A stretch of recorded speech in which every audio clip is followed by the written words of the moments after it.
At Riyadh talks, case made for local currency to favorably compete with others. The type of population growth that Africa has, the diversity of its resources must be married with its economic opportunity. Abuja's dreaded fuel queues ease. More petrol trucks captured dispensing products.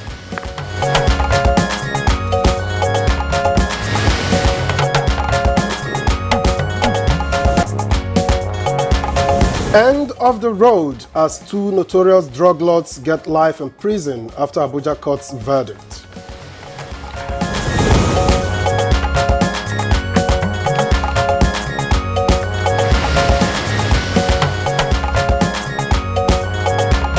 And on Good Morning Nigeria today, our conversation is on checkmating proliferation of small arms and light weapons.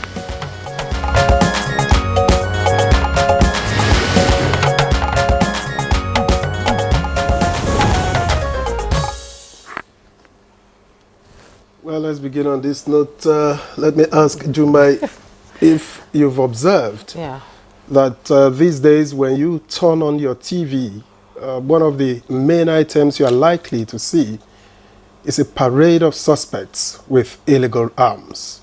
Yes, all over the place, actually. You know, and these and other factors indicate that there are too many arms in the wrong hands, especially in the possession of non-state actors. Exactly, Victor. And you know, these issues were on the table when Nigeria hosted the world a few days ago at a high-level African counter-terrorism meeting in Abuja. You know, it was agreed that terrorism fueled by proliferation of small arms and light weapons is a threat to global peace and security. Now, that meeting drew attention to the current threat analysis, prevention capacity building, and international cooperation, all targeted at reshaping the international community's collective response to terrorism in Africa. You know, these are burning issues on the table, and a recent survey on the proliferation of small arms in Nigeria directly linked the current level of violent crimes, communal conflicts, revolts, terrorism, insurgency, and militancy to an increase in the availability of these small arms and light weapons, Victor. Indeed, researchers have attributed the accumulation of small arms and their diffusion into the larger society to gaps in governance. And they also point at institutional failure, poverty, unemployment, as well as economic crisis as issues that fuel the proliferation of small arms and light weapons. They insist this negatively affects democracy, polarize communal groups, and erodes respect for human rights and dignity. It is really, really disheartening, Jumbai, to hear that, communal crises are fueled by armed militia groups and terrorists, but these further highlight the huge gaps and the need to do more on the part of the state. Exactly, and though this issue is a global problem, experts advise that solutions should be tailored to suit national challenges for maximum impact. And part of Nigeria's response has been the establishment of a center in 2021 to help mop up these weapons and address gaps. Experts suggest an integrated and comprehensive response to addressing these complex challenges of weapons proliferation and illicit trafficking of these arms. They also describe existing response to the issue as fragmented and inadequately funded.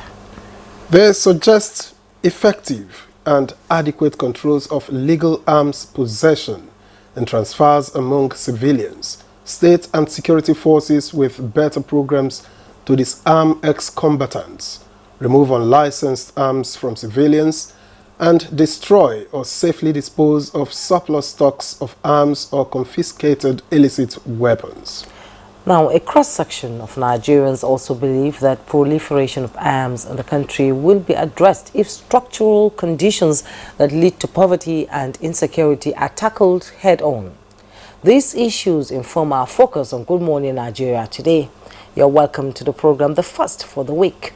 I am Jummai Yusuf. All right, and I'm Victor. As welcome to the first episode of the week.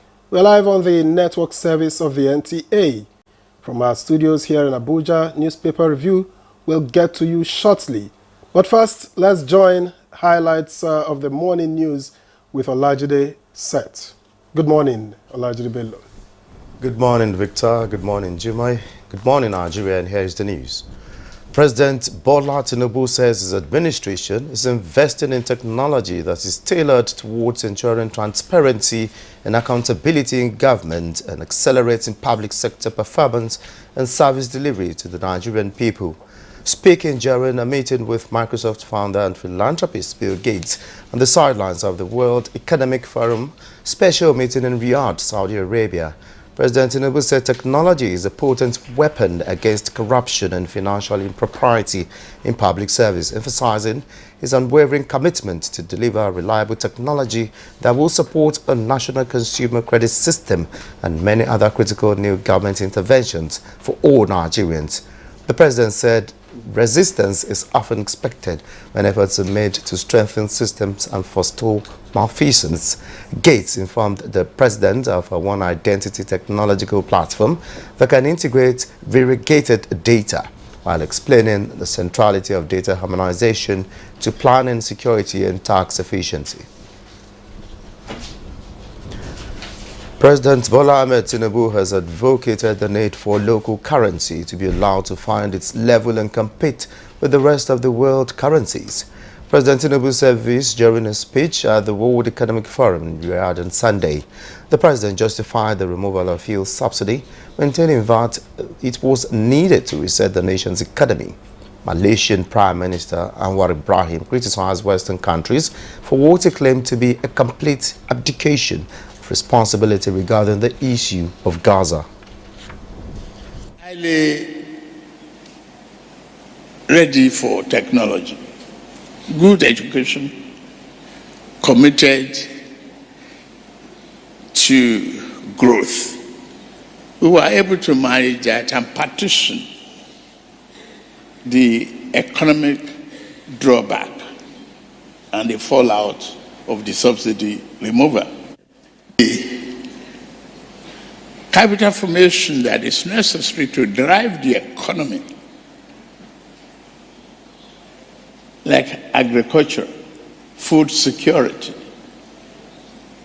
innovation, technology advancement, must be an inclusive program of the entire world. No one should be left behind. The fear of lack of capital in Africa, stigmatization, and I'm glad the world is recognizing the need that the type of population growth that Africa is experiencing, the diversity of its resources, must be married with its economic opportunity. And back home, the Federal High Court sitting in Abuja has convicted two notorious drug lords for life imprisonment following their arrest and prosecution by the National Drug Law Enforcement Agency, NDLEA.